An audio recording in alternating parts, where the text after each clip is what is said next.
안녕하세요. 오늘은 제가 요리를 잘 못하는 엄마여서 저희 집 냉장고에 항상 쟁여놓는 아이 반찬들 10가지 정도로 좀 추려서 소개를 해드리려고 해요. 우선 특별한 음식들은 아니라는 점, 그래서 요리를 잘 하시는 엄마분들께는 그다지 도움되는 영상은 아닐 수 있는 부분 먼저 말씀드리고요. 대신 요리를 잘 못하시는 저 같은 엄마분들께는 나름의 정보가 될 수 있도록 팁들을 한번 잘 담아 보겠습니다. 쟁여놓는 아이 반찬 첫 번째는 국이에요. 아이들이 많은 양의 국을 먹진 않아도 밥상에 국이 없으면 좀 허전하잖아요. 아이가 먹는 국을 매번 따로 끓이기에는 좀 불편하고 아빠랑 같이 끓이기에 입맛이 다를 때가 많고 해서 메뉴가 좀 한정적인데요. 그래서 저는 국을 끓여서 늘 냉동실에 소분을 해놔요. 주로 소분하는 국 종류는 소고기가 들어간 국이에요. 미역국, 소고기 묵국, 갈비탕. 미역국이랑 소고기 묵국 같은 건 끓이기도 쉽고 냉동 해동을 해도 식감이 가장 괜찮았던 국이기도 해요. 주로 아빠 반찬을 같이 할 필요가 없는 날이거나 등원 전에 아침 식사에 급하게 줄 때 많이 주고, 그 외에 제가 평소에 자주 끓이는 국이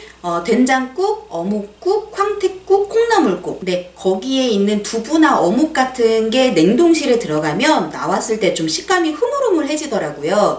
콩나물 같은 경우 줄기가 얇아지고, 그래서 이제 그런 국들은 일부러 끓여서 소분하진 않고, 평소 저녁 반찬을 할 때 한 그릇을 끓이면 다 뜨고 나서 국이 조금씩 남잖아요. 그래서 처음부터 한 그릇 정도를 미리 빼놔서 얼려놔요. 이렇게 국이 여러 종류가 있으면 바쁜 아침에 특히 좋고, 인스턴트 국은 사 먹을 일이 없더라고요. 두 번째 반찬은 혼합야채예요. 혼합야채의 시중 구성을 보면 호박, 당근, 파프리카, 감자 이렇게 4가지더라고요. 양파 같은 경우는 얼리면 또 식감이 안 좋기도 하고 웬만한 집에 좀 자주 있는 식재료이기도 하고요. 그래서 양파는 요리할 때 그때그때 썰고 요 4가지 채소를 주로 쟁여놔요. 아이가 채소를 싫어하면 더 잘게 썰어주시면 좋을 것 같고, 야채들을 지퍼백에 이렇게 다 썰어서 넣어요. 그리고 섞어요. 손바닥으로 펴가지고 얼려놓고요. 조금씩 덜어서 계란에 섞어서 오믈렛 요리해줘도 되고, 소고기나 햄 같은 거 추가해서 볶음밥 하거나 두루두루 많이 쓰게 되더라고요. 제가 평상시 당근을 잘 안 사다 놓는 편이에요. 저에겐 좀 칼질이 부담스러운 채소인데 색도 내고 메인 채소는 아니지만 없으면 또 아쉬운 채소라서 달걀찜에 넣는 용이랑 감자볶음 해줄 때 할 때 용 이렇게 따로 또 넣어놨어요.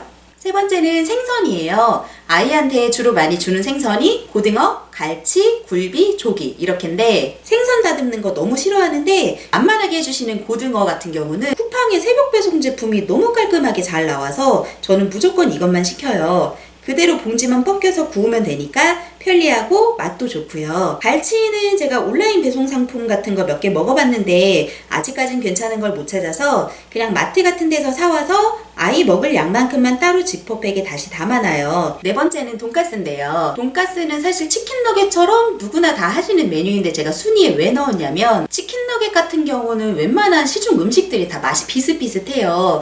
근데 돈가스는 제품별로 맛이 굉장히 다르더라고요. 그리고 요리를 못 하시는 분들 중에 저처럼 돈가스를 잘 못 튀기시는 분들이 있어요. 항상 돈가스를 튀기면 되게 눅눅하게 기름 먹은 돈가스 아니면 다 태우는 경우가 많았거든요. 아무튼 현재 제가 정착한 돈가스는 이거예요. 이것도 쿠팡 제품인데 왕돈가스 파는 유명 체인점 돈가스 맛 같아요. 소스도 되게 옛날 돈가스 맛 같고요. 저희 집에 온 엄마 지인들은 맛있다고 다 샀던 돈가스라 요거 추천하고 싶고요. 크기가 좀 커요. 그래서 아이만 줄 때는 4등분을 해서 한 덩이 정도만 주고요. 나머지는 지퍼백에 보관합니다. 크기가 만약에 부담스럽다 싶으시면은 제가 예전에 진짜 많이 사 먹인 건데 노브랜드 순수 돈가스거든요. 저희 집 놀러오는 10아이 중에 10아이가 다 좋아했던 돈가스고요. 노브랜드 자체가 가격 부담이 워낙 적으니까 아깝다 하면 추천합니다. 참고로 돈가스 같은 거 한번 튀기면 기름 너무 많이 쓰잖아요. 저는 이마트에 목걸이 걸려있는 친구들이 있어요. 튀김 기름은 무조건 이걸로 쓰고요. 5번째는 고기예요. 가족 메뉴로 삼겹살 저녁에 먹는 날에는 한 3줄 정도 아이 것만 따로 이렇게 얼려놔요. 그래서 요리 하나도 안 해놨는데 급하게 배고파할 때 요거 한 팩씩 꺼내서 구워주고 국 데워주고 김치 주면 한 그릇 뚝딱 하게 되더라고요. 양념 소불고기, 이것도 새벽 배송 제품이 있어요. 평이 굉장히 좋거든요. 양이 많으니까 한 끼 먹고 나머지는 소분을 해서 놓는데요. 볶아서 잘게 잘라가지고 밥 비벼주면 급한 아침에도 좋고, 특히 아이 친구들 손님 왔을 때 손쉽게 낼 수 있는 메뉴기도 해요. 갈비는 양념을 타는지 안 타는지 보면서 구워야 되니까 조금 손이 가서 안 하게 되고, 구워 먹는 소고기 같은 경우는 동네 정육점 같은 데서 사면 같은 고기 부위여도 맛이 다 다르더라고요. 순환이 잘 되는 고깃집에서 사야 진짜 맛이 좋은 것 같고, 그래서 저는 고기 판매를 같이 겸해서 하는 고깃집들 있죠. 그런 집 가면 고기들이 좀 싱싱해요. 그런 집을 하나 뚫어서 가끔 아이 좀 힘 없을 때 소고기 한 판 구워주면 좋더라고요. 참고로 고기 잘 안 먹는 아이들 있죠. 저희 태은이도 3살 때까지 고기를 안 먹었는데, 먹는 아이들은 3살 때도 막 한 접시를 고기를 다 먹고 그러더라고요. 고기 먹이는 고민이 많았거든요. 소아과에서도 철분 중요해서 고기 자꾸 먹이라고 하는데 전혀 안 먹으니까.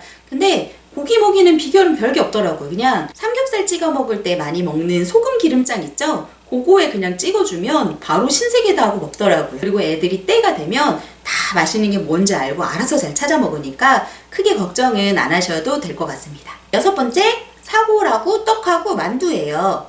사골을 사서 먹이는데 주로 정육점이나 소고기 판매하는 고깃집 같은 데서 많이 팔아요. 판매하는 브랜드나 집마다 맛이 굉장히 달라요. 어느 거는 굉장히 묵직한 무거운 맛이 있고, 어떤 건 되게 맑은 국물인 경우가 있고, 전 주로 맑은 국물을 사요. 간이 안 되어 있으니까 편하게 간을 미리 맞춰놔요. 구입한 날은 사골을 이용한 김치찌개나 만둣국 같은 요리를 하고, 나머지는 통에 소분해서 넣어주고요. 만두는 물만두를 주로 사고요. 떡은 떡국 용도로 주로 쓰고, 간식으로 크림 파스타 소스만 사서 크림 떡볶이 많이 주는 편이에요. 평상시에 떡국이랑 만둣국을 할 때는 육수 내서 계란 풀고 떡국을 주로 하는데, 진짜 급할 때는 이 사골 국물을 한두 개 넣고 그냥 떡이나 만두만 넣어서 끓이면 바로 완성이 되니까 여러모로 편하더라고요. 7번째는 소고기 다진 요기랑 브로콜리인데요. 제 영상에 종종 나오시는 저의 요리 은인 서연이 엄마라고, 그 분이 아이들한테 소고기 활용 반찬을 굉장히 많이 해주는 편이에요.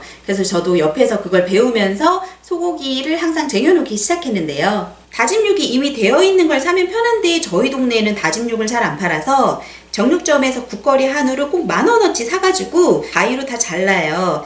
이유식용으로 다져달라고 하면 아이들 많이 사는 동네는 웬만한 데서 다 다져주긴 하더라고요. 국 끓일 때도 쓰고, 볶음밥에도 넣고, 야채 넣고, 볶음 반찬 같은 거로 주로 많이 만들고요. 그리고 제 요리 카테고리에 달걀찜 메뉴가 있잖아요. 소고기랑 브로콜리를 넣어서 달걀찜을 하나 만들면 굉장히 든든한 한 끼 식사가 되더라고요. 브로콜리는 식초물에 담갔다가 흐르는 물에 헹궈서 끓는 물에 아주 살짝 넣었다 빼가지고 이렇게 얼려놓고요. 9번째는 냉동 생새우예요. 파스타 줄 때도 쓰고, 굴소스 넣고 계란만 있으면 되는 새우볶음밥, 마가린 조금이랑 구워주면 아이들 밥 반찬으로도 좋더라고요. 마지막은 백김치입니다. 진짜 잘 담그시는 분들 아니면 의외로 맛내기가 힘든 게 백김치예요. 그리고 요리 고수 저희 이모의 말에 따르면 백김치는 일반 저희들 먹는 김치처럼 냉장고에 오래 두고 먹을 수 있는 메뉴가 아니래요. 특히 동치미 같은 경우는 냉장고에 한 달 정도 있으면 그 쓴맛과 짠맛이 굉장히 강해져요. 그래서 아이용 김치는 제가 꾸준히 사 먹어요. 중갓집이나 비비고나 조금 다르지만 둘 다 맛은 괜찮더라고요. 김치가 되게 호불호가 갈리는 음식이잖아요. 안 먹는 애들은 아예 안 먹고,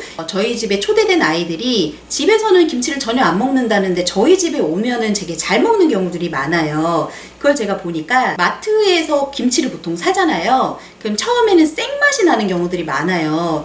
애들 백김치도 생 배추 맛이 나면 되게 맛없거든요. 그래서 저는 사가지고 와서 맛을 보고 하루 이틀 정도는 밖에다가 좀 두었다가 냉장고에 넣어요. 그렇게 해서 조금 푹 신 김치들은 애들이 신맛을 의외로 좋아하는 아이들이 많아서 되게 잘 먹어요. 빨간 김치를 먹는 아이들이면 그대로도 좋고, 좀 안 먹는 아이들이라면 이렇게 백김치 자연 유산균이니까 자주 좀 접촉을 시켜주시면 좋을 것 같아서 넣었어요. 저희 시골에 사는 친척 오빠는 태은이랑 동갑인 친구들이 한 4명 정도 있거든요. 당시에 4살이었는데 빨간색 장아찌 있죠? 장아찌에다 밥을 너무 맛있게 먹고 산나물에다가 밥을 거부감 없이 싸서 먹는 거예요. 저희 그 도시에 사는 애들은 주로 김에다 그냥 싸서 먹잖아요. 빨간색의 메뉴를 한 번도 먹여본 적이 없는 저에게는 당시 굉장히 문화 충격이었거든요. 어렸을 때부터 진짜 어떻게 음식을 노출시켜주냐에 따라서 아이들이 음식을 대하는 마음가짐도 굉장히 좀 차이가 나는 것 같아요. 오늘 영상은 여기까지예요. 내용에 거의 냉동과 소분이 주가 되는 것 같은데